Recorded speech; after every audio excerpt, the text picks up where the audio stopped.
Good afternoon, everyone. Thank you for joining McMaster alumni for this talk today. My name is Jillian Dunks. I am an archivist in McMaster Library's Department of Archives and Research Collections, and it is my great pleasure to welcome you to the whole scheme of the book, William Morris and the Kelmscott Press. This event commemorates the 130-year anniversary of the founding of the Kelmscott Press, as well as International Kelmscott Press Day this Saturday, June 26th.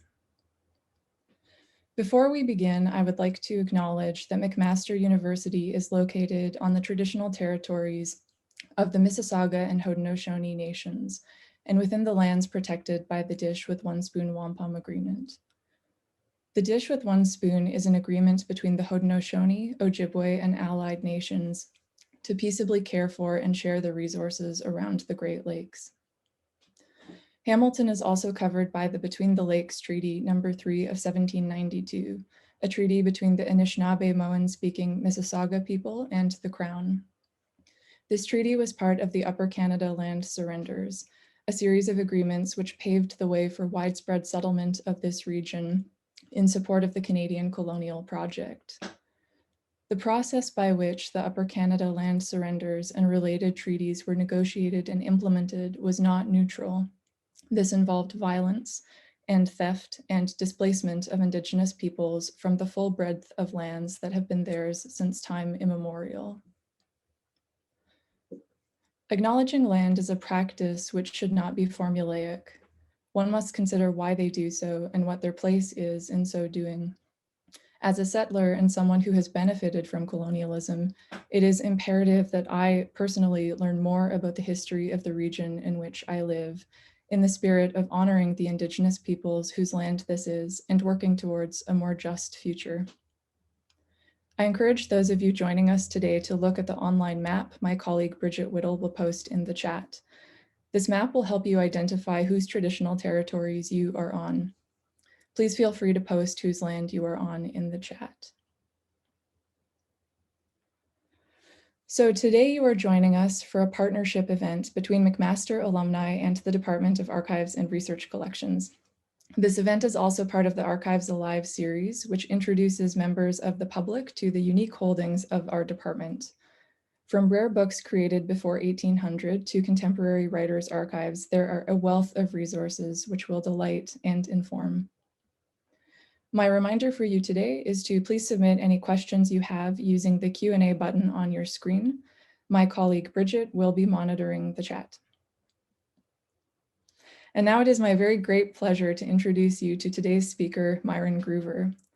Myron is Archives and Rare Books Librarian at McMaster University, where he also serves as a lecturer in the Department of History. After reading history at the University of Aberdeen in Scotland, he completed his graduate studies in archives and librarianship at the University of British Columbia.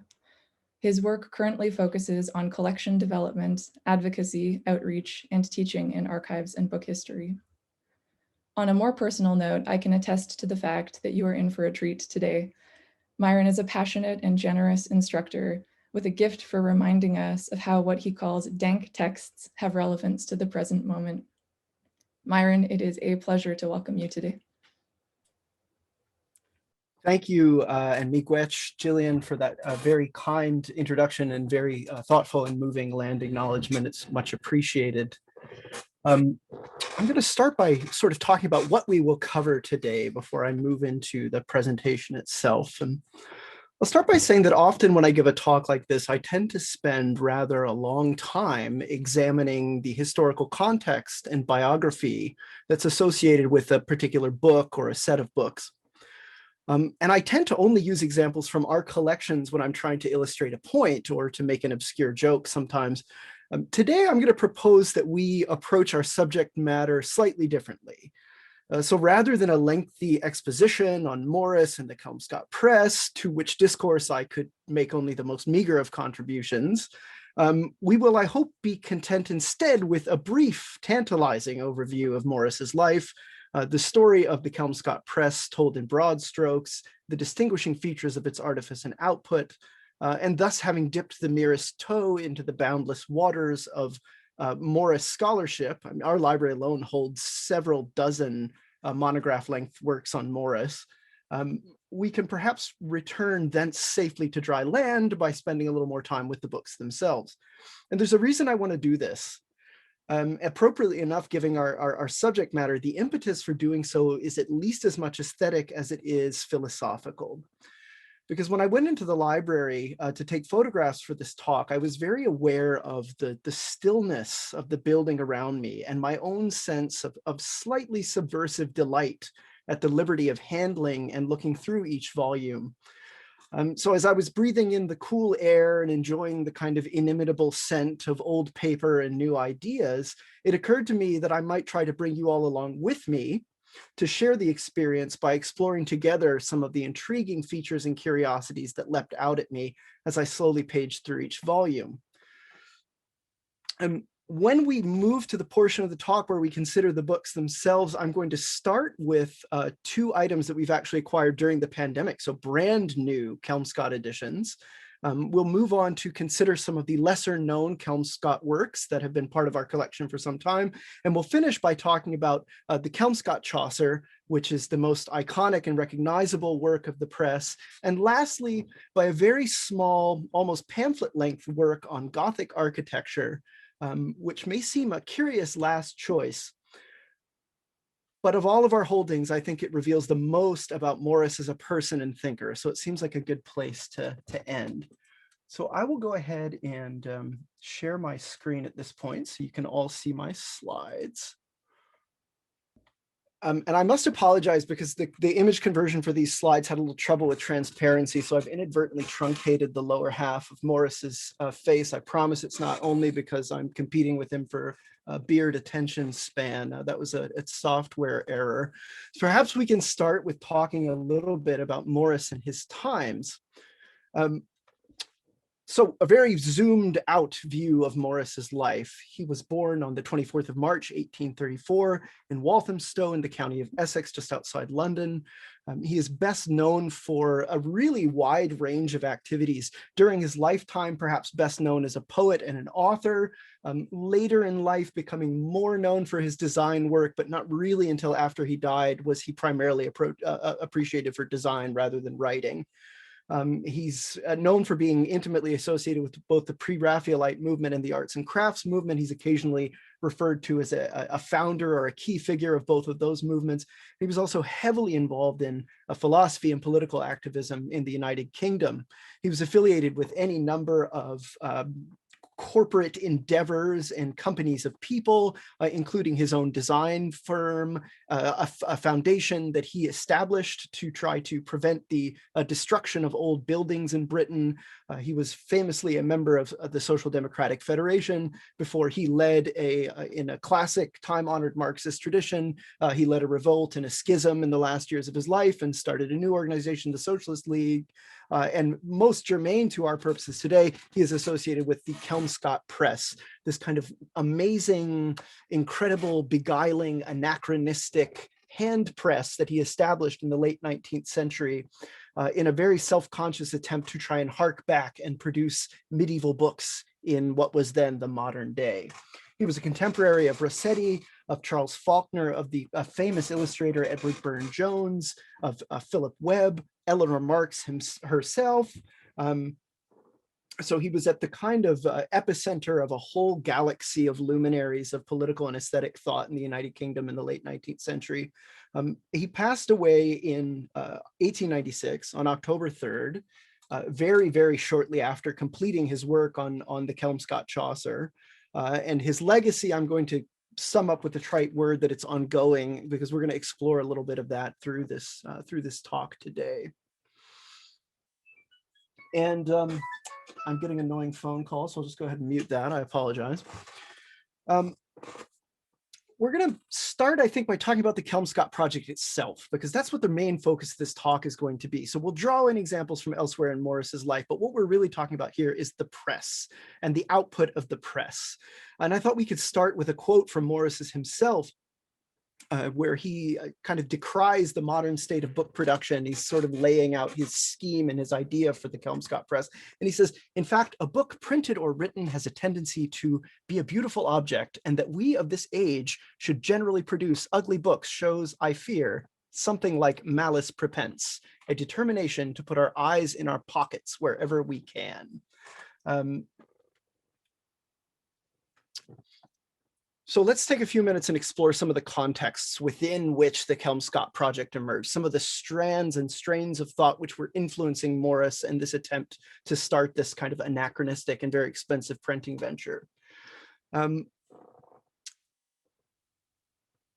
going to speak to the fourth point first, because I actually think it's the most important. I should have put it at the top, which is that, you know, in Morris's work and in his philosophy, the aesthetic and the political and the philosophical are so intimately linked with one another that they are to a degree inseparable. So we advance politics through aesthetic means.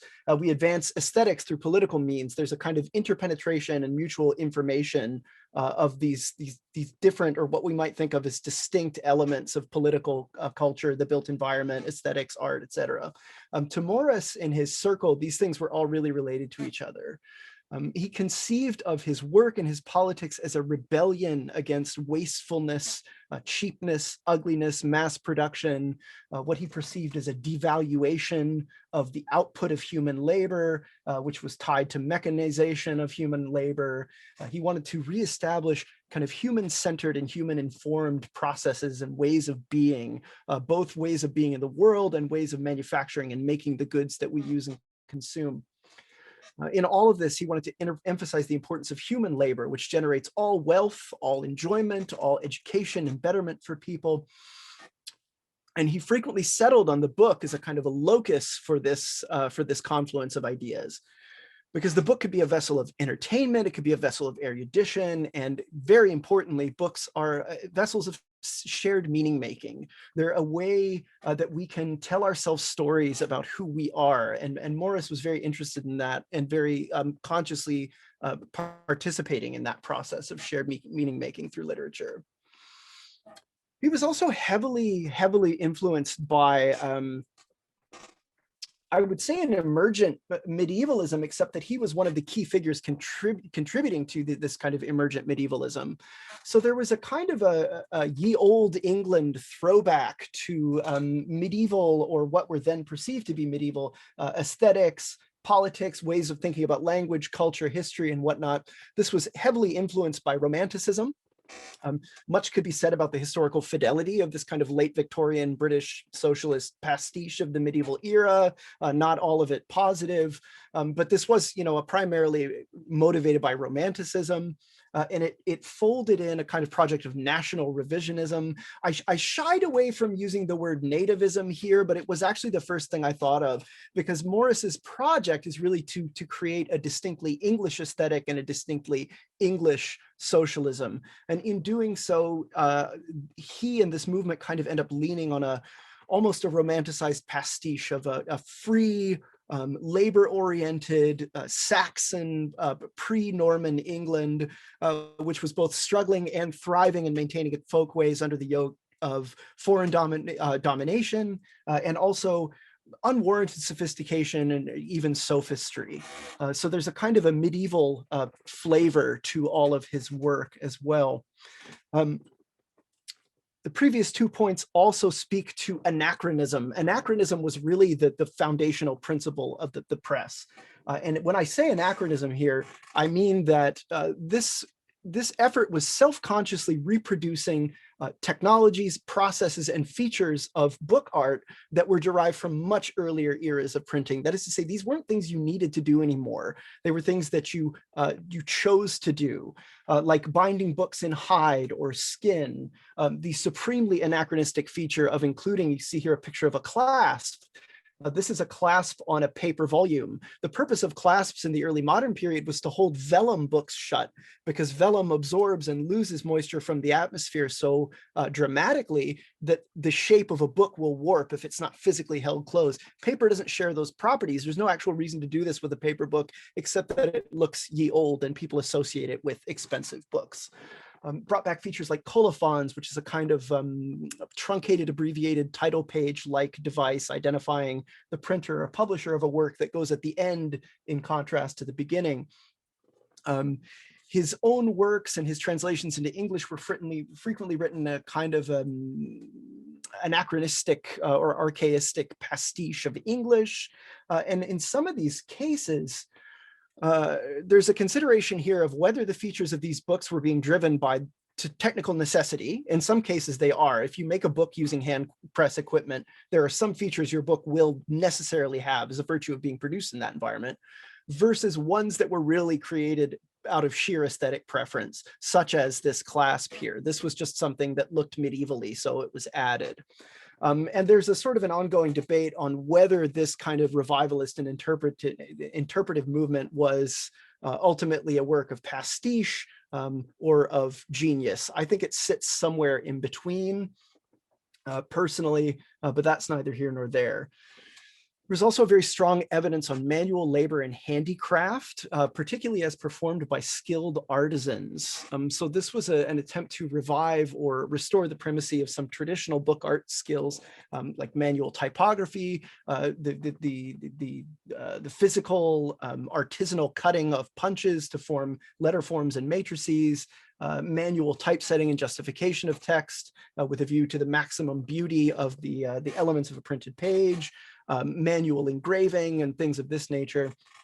And this tended to produce an output, in the case of the press, which was characterized by very high prices and by profoundly limited editions. In some cases, only a few hundred volumes of each work were produced. I'm going to pause for a moment before we shift gears and look at the Kelmscotts that we have here at McMaster to just draw a little bit more attention to the precise moment in history that William Morris was trying to dial in with the Kelmscott Press, because to an extent, Morris really was actually trying to evoke a very, very specific era of printing. He was trying to evoke an era of printing that we in the rare book trade usually refer to as the incunable age, which is about a 50-year period immediately after the let's say implementation of movable type printing in Europe in the 1450s. So William Morris is looking to dial the time machine back, in a sense, to the very earliest printed output of Europe. And the reason that we distinguish these books, these so-called incunables, from later early modern printed works, to an extent it's arbitrary, but to an extent it's informed by the real fact that these books were printed books produced by people who had only ever seen manuscript books in their lives, which means that they are sometimes retaining features of manuscript book culture that have actually been rendered superfluous by the technology, but they haven't realized it yet. And Morris and his circle thought that this was a very fruitful era of both innovation yet respect for tradition. And so this was the kind of time period that they were trying to dial in. That's also significant because, you know, in some readings, this is sort of the very tail end of the medieval period. Once we start getting into the 16th century, the wars of religion, the Protestant Reformation, and so forth, things start taking on a decidedly modern characteristic. So he's trying to dial in the kind of last breaths of the medieval period, if you will. So the Kelmscott Press, which was founded in the 1690s, it produced, I think, 53 books over the course of its run, which was only a few years. So the press was only active for about 7 or 8 years. It produced 53 titles, all in limited print runs. They are all considered to be tremendously collectible today. The Kelmscott Press is frequently referred to as the first and finest of the fine press movement. These are widely regarded, whether justly or no, as some of the most beautiful books ever made. They command very high prices when they go up for sale. They're intensely collectible. And so we're very fortunate not only to have a collection, but to occasionally be able to contribute to it. Before I move on to our holdings, I would be remiss in not saying that our colleagues at Simon Fraser University in British Columbia have, to my knowledge, by far the finest collection of Morrisiana in Canada. So we have some items here which are very, very exciting and intriguing and engaging. But if you really want to get a view of a repository which has a huge collection in this area, I would certainly refer you to our colleagues at SFU. But let's talk about what's here at McMaster for a moment, because some of these are actually quite significant in their own right, and in one notable case, very, very significant works. So I think I mentioned in the intro text for this talk that we would actually look at some new acquisitions together, because we've actually been able to continue developing this collection during the pandemic, and through a confluence of fate and good luck and other factors, we've actually been able to acquire 2 new works by the Kelmscott Press during the pandemic, one of which is recognized as one of the most collectible items the press ever produced. So these are quite exciting. So I thought we could start with those. In this sense, you will be the first people other than me to see these books and get a chance to explore them. No user has ever handled them in our reading room. So I hope that you'll enjoy being the first to see these books. We will start with the larger of the 2 of our recent acquisitions, which is the Kelmscott edition of Atalanta in Calydon, a tragedy made by Algernon Charles Swinburne. Immediately here, we see what I think many book history scholars would recognize as the iconic aesthetic language of the Kelmscott Press, which is we have very, very busy, intensely detailed, but very deliberate and thoughtful borders. These would have been woodcut borders. Morris designed those himself. Again, this is a kind of neo-incunable, so we don't actually have a title page. We start directly with the text itself. This is a significant volume for a number of reasons. And I will start off by saying that I actually hate this book. Of the entire output of the Kelmscott Press, I think this is the one they shouldn't have done. It was a mistake. Morris even knew it was a mistake, and he did it anyway. And the result was really kind of a hideous book that never should have been made. Not that I'm opinionated about this or anything. So we will move on and consider the elements of this book with some at-a-glance statistics. It's a kind of a medium-sized book. The binding is limp vellum, again, a self-consciously anachronistic binding. So we're binding this in animal hide, which there's no need to do. It was published in 1894, had one of the most limited print runs of any work of the press, perhaps with good reason. There were only 250 copies ever made. The typeface is, it's called Chaucer. One of the questions that came in before the text was whether or not Morris designed his own typefaces, and the answer is a resounding yes. He actually designed all 3 of the typefaces, which were used by the press himself. One of the things that's significant about this particular book is it is the only Kelmscott book to use a typeface not designed by Morris. We'll see what that was in a moment. So it's set in Chaucer, which is the larger of Morris's 2 kind of medieval-inspired scripts, and it is also set in Greek type, which was designed by Selwyn Image, which is quite interesting. The genre is a leaden, heavy, insufferable pastiche of lyric poetry.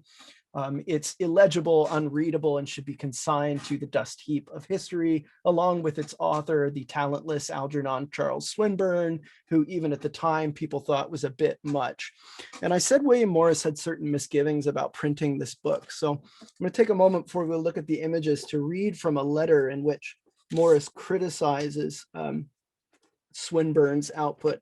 Now, in doing so, I should tell you all that Morris was not one to criticize people unduly in his own circle. He really made a point of not making enemies of people. So it's kind of astonishing to hear him kind of smack talking a contemporary. He's speaking about not this poem, but another one, but all of his poems are horrible. So what goes for one goes for all. As to the poem, I have made 2 or 3 attempts to read it, but have failed. Not being in the mood, I suppose. Nothing would lay hold of me at all. This is doubtless my own fault, since it certainly did seem very fine, but to confess and be hanged, you know I could never really sympathize with Swinburne's work. It always seemed to me to be founded on literature, not nature. In saying this, I really cannot accuse myself of any jealousy on the subject, as I think you will not. And he goes on, and he says he believes that Swinburne's sympathy with literature is complete, but that literature just isn't enough to carry people along in this diseased modern age. You have to have real pathos and feeling behind your work, which Swinburne spectacularly lacks.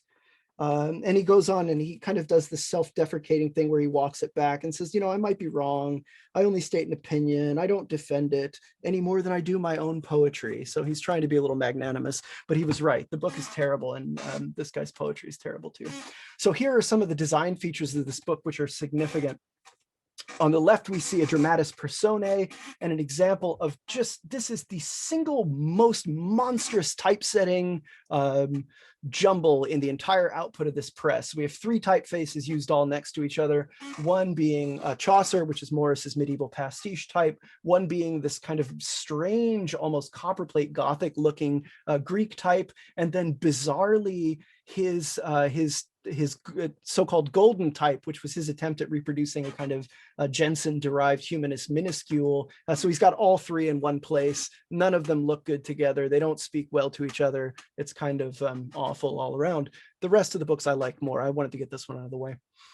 On the right-hand side, we see a kind of a gloomy admonition. So both of these quotes are about sort of the speed with which all human endeavors pass away. The one on the left is actually a sort of lament of a woman who killed her own son in the classics. So a really uplifting book all around. We see two examples here of very different page design. On the left, we see a page typeset both in Greek and this kind of medieval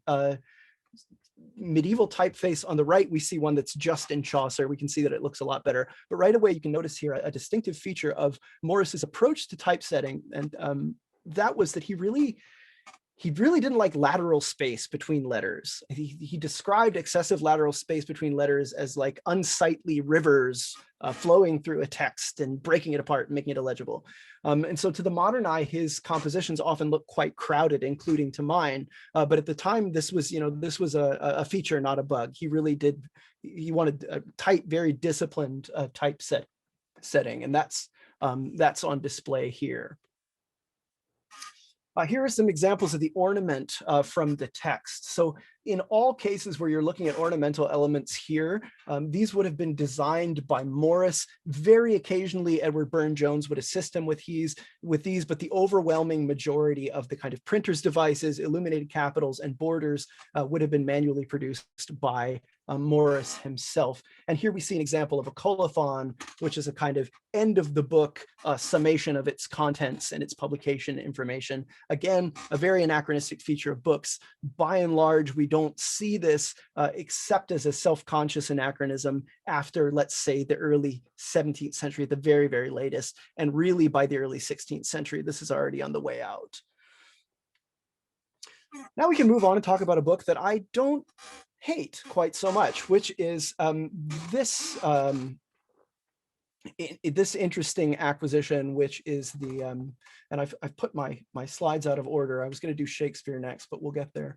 This is actually an item that McMaster's had for some time, and it's very hard to read, but it says, "Of Childe Christopher and Goldelind the Fair." This is a much smaller volume here. We'd call it almost a duodecimo or a 16mo size. It's bound in plain linen. It was published in 1895. 600 of these were made. It's typeset in Troy, which is the smaller of Morris's two kind of Gothic inspired typefaces. And this is actually a book by Morris himself. And it's significant actually as an early fantasy novel. It's a kind of a paraphrase of a medieval work called Havelock the Dane. So on one hand, he's tried to make a modern fantasy novel out of this, but on the other, because he's a good socialist and he believes that wonderment is to be found in the everyday and not in the supernatural, he kind of redacts out some of the more supernatural elements from the text, which is quite significant. Morris's works in this vein went on to be a big influence on the Inklings, which included C.S. Lewis and J.R.R. Tolkien. So in that sense, the work that Morris did in these kind of protean works of fantasy went quite far forward in time. This is, I think, actually quite a lovely book. I'm not wild about the kind of Gothic-derived typography. I'm shamelessly editorializing here, but I have to concede that it works in this context. Whether I like it or not, this has many hallmarks of what I would consider to be good design. And we can also see here some anachronistic features that might not immediately jump out at us. I will point out at the lower margin of the page at right, we see this curious mark F2, which is not a page number, but something else. This is actually a signature statement. So this is a type of medieval and early modern mark, which is in a sort of adviso to the person who is folding and binding the book of how it is to be bound. At a certain point, these stopped being used, but again, Morris is reviving this kind of anachronistic feature. A feature that you might expect to see, which is catchwords, which is where you see the very first word of the next page on this page, which is designed to prevent the same problem, which is mispagination. He does not go for. So he's kind of selective in what anachronistic elements he's pulling in. I wanted to give a quick view of some of the interesting features of this text. Again, this one is a little more self-consciously medieval than the last one. My favorite thing about this particular item, and it's something that I never noticed before, is that it actually has a, and this is typeset in Troy as well, the smaller of the two texts, it has a hand-pasted erratum slip in it. Some of us may be familiar with the term errata. We encounter it sometimes. This emerged out of the term emerged out of a practical necessity, which was that it was often very, very expensive, time-consuming, and difficult to reset an entire impression of a book if you found a mistake in it, which, as anyone who writes knows, of course you will the second that you go to print it. So one way of kind of economically circumnavigating this problem in early print culture was to just have a list of errata at the end of the book, to be like, this word should say that word shouldn't be there, this mark of punctuation on this page is misplaced. And so Morris has kind of charmingly recreated an erratum for his own press, which he could have just reset, right? Like, so this is almost anachronism for its own sake, which I actually find kind of charming. And now we are going to talk about the Shakespeare, which I'm very excited about, and Jillian as well, who introduced me at the beginning of this talk. We recently acquired one of the only few hundred copies that were ever made of Morris's highly significant edition of the poems of William Shakespeare. This one is perhaps nearer and dearer to my heart in terms of design, because it's typeset almost entirely in golden, which is more of a humanist minuscule, certainly more period appropriate for Shakespeare's time. Interestingly, Shakespeare would be kind of toward the end of chronology of the books that Morris printed through the press. He had total control of the press's output. And one of the interesting things about it is his own kind of medievalist eclecticism. So he tends to publish works that are perhaps lesser known. They tend to be of medieval provenance, often works that are difficult or that had never been translated into English. And so this being a much later work, this is kind of later than his strict period of interest, but something he recognizes as a component of natural patrimony. And so he's printing an edition. This is a sort of a mid-sized volume. It was produced in 1893. 500 volumes were made. It's typeset in Troy in some places, golden in others. It's poetry by Shakespeare. And interestingly, the anachronism in this one did not just extend to the design of the book. He also made a self-conscious decision here to reproduce it in Shakespeare's own orthography, or what he claimed to be Shakespeare's own orthography, rather than rendering it in modern English. So the book has been subjected to a lot of intensely hostile textual scholarship from Shakespearean scholars, rightly, but it is still a very, very collectible and highly sought after work because of its authorship and subject matter, and because of the really astonishing beauty of the design.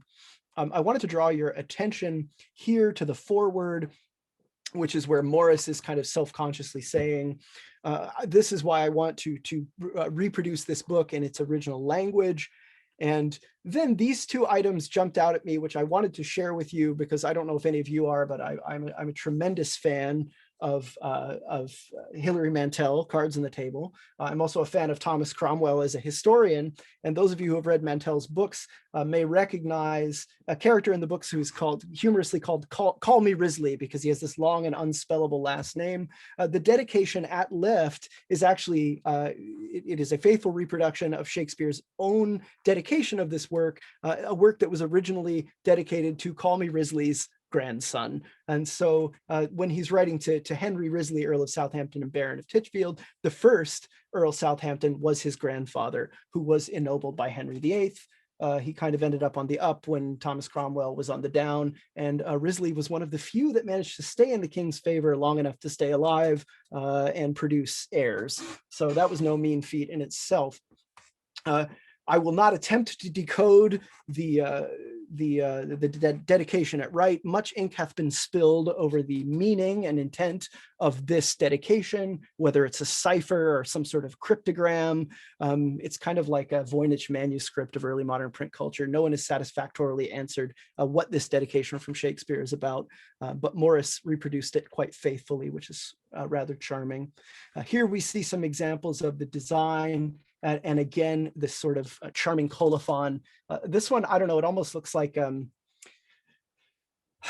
this is kind of beneath Morris's usual standard of engraving to me. And I find it kind of charming that this is almost kind of like a brute style of Morrisiana, which I think is kind of cute. So again, we have colophon, we have very nice design. I'll draw your attention to the very, very disciplined typography in the image at right, which is superb. Now we will speak to a bizarre little volume called The Tale of King Constans, the Emperor of Oversea. This is a very, very strange work, and this is a great example. And one of the reasons I'm happy to include it, it's not just because we have it, but because this is a perfect example of Morris's medieval eclecticism in action. It's quite a small volume. It's published in 1894. 525 copies were made. It's in a noteworthy style of binding called Quarter Holland, which was William Morris. He appreciated the finer things in life, and he didn't have much time for things that didn't last. So Quarter Holland was one of the cheap bindings that they put on the books when they came out of the press. And he wrote of it that this was a suitable temporary binding until someone can have it rebound in something real. So a Quarter Holland binding is one which has beige or tan linen along the spine. And then the boards themselves are of a kind of a bluish card. So the binding is intact. This is actually a translation of two medieval French romances, which to Morris's knowledge had never been rendered into English at that time. He was constantly trying to make medieval literature happen and to make other people as excited about medieval works as he was. And so this was a kind of a testament to that effort. And we see some distinguishing features of this kind of romanticist historiography, which leap out at us from this book. Lower right, before I launch into a diatribe here, this is a close-up of the Quarter Holland binding, which has been printed with the title. On the left, we see a kind of an iconic piece of medieval revisionist romanticist historiography, which is that this book ends with an invocation of Salahuddin, the famous Fatimid general who was raised up as a sort of proto-Orientalist paragon or paradigm of virtue in a non-Christian. So there was a tendency in medieval historiography to hold up Salahuddin as a virtuous heathen and to say, this individual, though the greatest foe of the Crusaders and a Muslim, had more virtue than all the kings of Europe. And so I think it's significant that Morris is closing the book with this reference. And here we see a much more truncated and less ornamented version of a Kelmscott colophon. And now we get to talk about everyone's favorite, the most iconic book ever produced by the press, by far the most expensive, the most sumptuous, the most lavish, the most sought after, the most collectible, and if I said expensive already, I'm going to say by far the most expensive again, and that is the so-called Kelmscott Chaucer. If you were to ask rare book librarians to name 10 famous books in the world, there's a not insignificant chance that this book would end up on such a list. It's regarded as the high point of not only the Kelmscott Press, but almost of the entire arts and crafts movement. That's strongly influenced by pre-Raphaelites as well. So what we're looking at here is the sort of the first page spread. And the reason that I've tried to reproduce all of these two-page spreads, particularly of the kind of the first pages, is that Morris's approach to typesetting and to page design was to consider each page not as a unit, but as a two-page spread. So in all of his typesetting, he is seeking to harmonize both halves of the text and the ornament that's being looked at. To the modern eye, this might look quite crowded. It is quite crowded, but imagine the level of manual detail that went into designing this. All of these illustrations and ornaments we see were produced using manual techniques. We'll talk about the illustrations more in a moment, but this gives you a sense of the attention to detail in the illustrations. You'll note this is the first illustrated volume we've seen. We'll talk about that more in a moment. It's by far the largest of our Kelmscott volumes. It's about the size of my entire torso. It is bound in blind tooled white pigskin, which was very costly and difficult to work material. Also notoriously prone to becoming dirty very quickly. So this is a kind of conspicuous consumption binding material because keeping it clean is no mean feat. Only 425 were printed in this edition on paper. He had a tendency for making like, oh, I'm going to do a super elite limited print run of 5 or 10 copies on vellum, which again is another kind of bizarre anachronism because vellum and animal hide is actually quite ill suited to taking ink from mechanical type. It's not very good. That's what paper is literally designed to do this. So 425 copies were printed on paper. Only 48 were ever made with this binding. And we're fortunate to have one of them right here in Hamilton at McMaster. It kind of trips me out to think about this, that there were only a few dozen of these that were ever made. They're so intensely sought after and collectible. And we have a copy right here that any member of the public can come in and look at any time. That makes me really, I never get tired of what I do in that regard. It's also typeset in Chaucer. Chaucer, the typeface was actually specifically designed for this volume because when he first started typesetting this work, he tried to do it in a smaller format using smaller type, and he thought it was too crowded and it was too busy. Like you saw that last page. Picture a page that designer thought was too busy. No. So he had to redesign a whole new typeface and get a more ambitious project to get it done. It's a medieval satire from Chaucer, as we all know. All of its features are notable. Tons of people were involved in the production of this book. William Morris himself did a lot of the work. Edward Burne-Jones did the illustrations. Now he did not engrave the illustrations.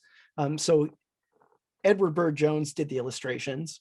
Further detailing and weighting to the lines of the illustrations was given by Robert Sidney Catterson Smith, who's often an overlooked contributor to this process. And then those illustrations and designs were engraved by William Harcourt Hooper so that they could be printed on the page. The materials are all kind of hipster artisanal provenance. So he's seeking only the best and purest products that he can for these. It's bound by the Dove's Bindery, which is operated by Thomas J. Cobden Sanderson. The paper he secured from a firm which made only linen paper in Kent. He brought the ink in all the way over from Hanover in Germany. That was as far away as he had to go to find printing ink that was the right shade of black that he wanted and that was suitably free of chemical adulteration. And we'll just quickly look through some of the features of this book. This is the front board and the clasp, which we looked at earlier, which holds it together.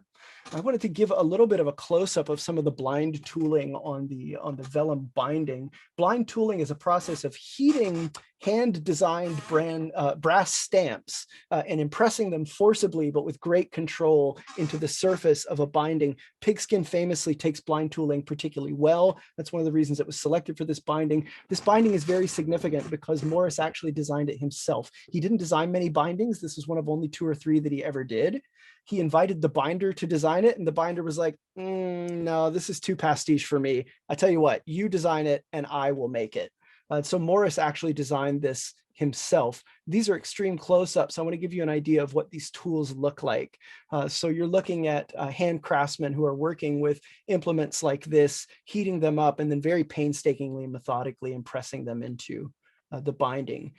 Here's another full page spread, giving an idea of the sumptuous and lavish attention to detail and the fine line work of these engravings by Hooper, which just never ceases to amaze me, particularly if you compare these with early modern woodcuts, which are often quite a bit more crude than this. So in this sense, by Morris's era, they actually really have perfected an old art form to a standard that was perhaps not even imaginable to its practitioners in the incunable era. You know, Dürer himself produced work of this level of detail, and he was kind of regarded as almost superhuman for doing so. I'm sorry for spending so much time on these illustrations. I just find them so evocative and extraordinary. a bit more ornamented design, no detail overlooked. So this is very famous, the best known book. If anyone comes in looking for a Kelmscott, they'll ask for this one. But I want to close just 2 or 3 minutes talking about a very short work, which is the last thing that we'll talk about today. Arguably the most personal of Morris's products that we have at McMaster. And that is a small edition of a lecture on Gothic architecture that he delivered to the Arts and Crafts Society some years before this was printed. It's small. It was once bound in quarter Holland. It has since, the binding has since disintegrated to an extent. And we'll look at that in a moment. It was published in 1893, had a comparatively large print run for Kelmscott. Typeset in golden. It's an essay by William Morris, originally delivered as a speech. And this book has seen better days. And I wanted to include this image to give you a sense that, you know, in rare book libraries, we're interested in the whole artifact, and we're interested in shepherding these artifacts forward through time as best we can, in whatever state they come to us, so long as it doesn't threaten the material longevity of the artifact. In this case, this is a binding which has certainly seen better days. We can see the stitching here. We can see the stitching is coming undone to an extent. We can see some of the scraps left of the tan linen from the binding. This is ordinarily kept in an enclosure so that we don't lose any of these kind of ephemeral fragments. But this book, although it's seen better days, is still perfectly legible and good. This illustrates a truism of book art, which is that with early modern and incutible editions, of which this is a pastiche or a facsimile, the paper will last longer than any other part of this book will, owing to the quality of its manufacture. The detailing here is really good. It's less crowded, it's less busy than a lot of his other works. This is actually one of the first books that the press produced. And in this book, we really get a sense of who Morris is and how he's thinking about the world. He speaks here of a sense of the lack of art in everyday life in his time. He speaks of wanting to lead a revolt against utilitarianism, which he does not see as a kind of unqualified good of human progress, but instead of as a flattening of the organic qualities of human life and a cheapening of our appreciation of the world. He has an intriguing kind of Orientalist revisionist historiography here, which I think is still significant, in which he really attributes a lot of the excellence in artistic production and book culture to Eastern cultures, and says that ultimately the West derives much of its art, much of its artifice, and much of its wisdom from the Greek East and the Muslim East. So that's intriguing in its own right. And he continues to express strong opinions throughout this book, some of which I have time for, some of which less. He really saw the end product or the end goal of the Kelmscott Press and of his efforts to safeguard architecture and his efforts to organize workers and his efforts to celebrate and worship human labor. He saw these things as all interrelated and leading to one place, which is a society where people are not compelled to perform drudge work to no benefit, a society which is capable of tolerating fruitful discontent with a view eventually to such fruitful discontent actually reshaping society. And he thought that eventually capitalism would collapse and a new world would be born out of this kind of aesthetic inspired worker culture. Fortunately or unfortunately, William Morris died very shortly after the publication of the Kelmscott Chaucer, which means that he did not live to see the fate of his prophecies about workers in the world. He may have been disappointed to see how things turned out, but the artifacts that he's left to us really speak to this moment in time and the passionate intensity and devotion to craftsmanship and aesthetics of a remarkable human being. I've talked for far too long, so I will stop now and see if we have any questions. Thank you all so much. When this video goes live, there will be some suggestions for further readings and resources for those of you who may wish to learn more. Thank you. Thank you so much, Myron. That was such a delight. The quote that a lot of people sort of bandy about the Kelmscott Chaucer was Burne-Jones's quote, that when the volume was finished, it would be like a pocket cathedral, so beautiful and detailed it would be. I loved this tour. It was like a sort of a rapid fire tour through many buildings. And I agree with you about Swinburne. So Yeah, so we have time to do. We're sort of coming rapidly up to 1:30, but we have time, I think, for one or two of the pre-submitted questions. So the first question I want to ask you is, are there any areas of today's book production where the influence of William Morris's Kelmscott Press can still be seen? The answer is yes, definitely. The corollary to that answer is it depends how elaborately you wish to construe this premise, because it might be more than you think. Anywhere you see a fine press, which is really investing a lot of time in handicrafts and the manual aspects of typesetting and book production, you are looking at a press which has been either directly or indirectly influenced by Kelmscott. Kelmscott was, there's no way that I could overstate its impact on kind of artisanal book culture. There's actually a great book called Slow Print, which looks at late Victorian print culture that I highly recommend reading if you're interested in this kind of trajectory of the idea of slowing down and committing to artisanal forms of book production. So I'd say anywhere that you have a small press, in particular, anywhere you have a fine press, you're looking at a sort of a throwback to Morris and his era.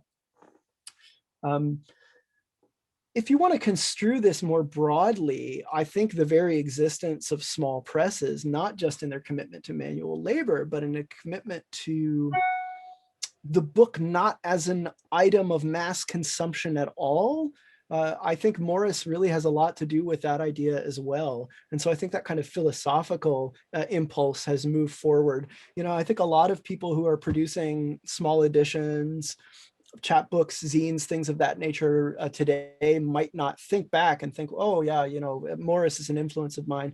But I look and I see a connection, because I think that this press really opened up a sense of the possible, what it was possible to do with book art beyond a kind of a factory mass production setting. So I hope that addresses that question somewhat. Thank you. This is a question I'm really interested in.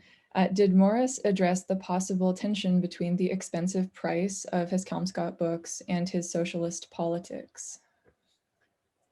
Okay, this is a wonderful question, and it's something that I struggle with as well, and a lot of people have struggled with.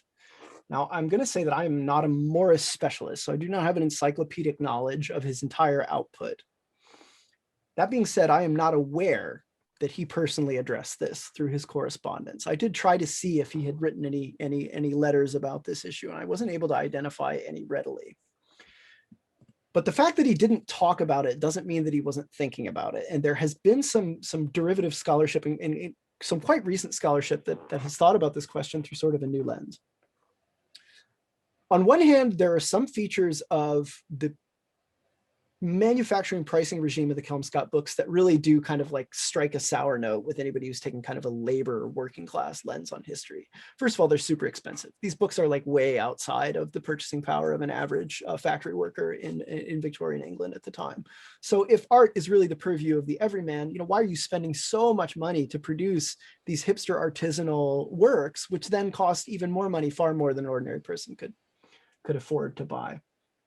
So there are a few things going on here. On one hand, the press would do weird things like they tended to price books in guineas. And guineas are a currency in the United Kingdom associated not just with the history of slavery, but particularly with the history of professionalism and guilds. Professional contracts and guild contracts tended to be negotiating guineas. Guineas were a currency for experts. They were a currency for the elite. They were a currency for proto-organized labor. They were not a currency for the everyman. And by Morris's time, the guinea is kind of an anachronistic unit of currency anyway. The UK isn't decimalized yet, but you know they're moving toward it. So the guinea itself is a bit of a throwback. So it's weird that the books are priced in guineas. It's weird that they're so expensive. It's quite discordant. But there's been some recent scholarship on this, and in particular looking at Morris's ideas about waste. And so I think maybe we need to shift the kind of locus of the question to say, was it really about how expensive these books were? Or is Morris, to an extent, trying to make a point about the true cost of human labor and work? He's not going to undersell his own output and undercompensate the artisans that are working on it. Instead, he's saying, look, this is a book where the true meaning of economy is visible in the price. because not only is this a book that's been produced to the highest standards by the most skilled craftsperson working under, we hope, good conditions, it is also a book in which nothing has been wasted. And this is an element of Morris's thought that has received insufficient attention and is receiving more attention now because of the environmental crisis that we're in, which is that, you know, above and beyond all of his other politics, Morris was death on waste. The idea of human waste or effort being, human effort being wasted, the idea of human products being thrown away or used only once or not treasured, like this just was the most offensive thing possible to him. So in creating a work like this, he is trying to reflect the true cost of producing something that's come out of a society where no corners are cut. And that's a society that has room for everyone. So that's a little bit of a cop-out on the question. I wrestle with it as well, and I'm not aware of a direct address. I'm just trying to be alive to the possibility that there's more than one way of approaching that particular issue. Very, very good question. Thank you. And we have time for one more quick question. Once the pandemic is contained, are the books available to be looked at by people? Oh my Lord, yes. We cannot wait to have you all back in our space. You know, this has been a very difficult time for everyone, not just geopolitically and interpersonally, but just in the kind of the fabric of our everyday lives. There have been so many things that we can't do. One of the things that I think I speak for my colleagues as well, that we're particularly proud of at the William Reedy Division of Archives and Research Collections, is that we are open to the public. The way we think of what we do is that we hold these works in trust for all of humankind. So the answer to your question is a resounding yes. When we are open again, members of the public will be welcome to come in and access any of these volumes. You may require some support with handling that one that no longer has a binding, but we can help with that. In the medium term, these are works that we might also consider as candidates for digitization. So at some point in the future, it may be possible for, gosh, my phone's blowing up today. It may be possible for users to engage with these remotely as well. So watch this space. But that was a really good question to end on. We can't wait to see you all. And you've already been the first to see some of these books today. And we hope that you will be among the first to visit us when we open again. And until then, please, everyone, stay safe and stay healthy and look after yourselves. Thank you so much for your time today. It's been a pleasure to be here with you all. Thank you so much, Myron, and thank you to Bridget as well, and to all of you for joining us today. I just have a few closing sundries really quick. This talk was recorded. A link will be available for viewing in about a week. The alumni office will send you a link, and the video will also be available on McMaster University's UTV YouTube channel. You will also see a survey pop up when the webinar ends. The alumni team would be very appreciative of your feedback, so please do fill this out. Thanks once again for joining us today, and we will see you next time.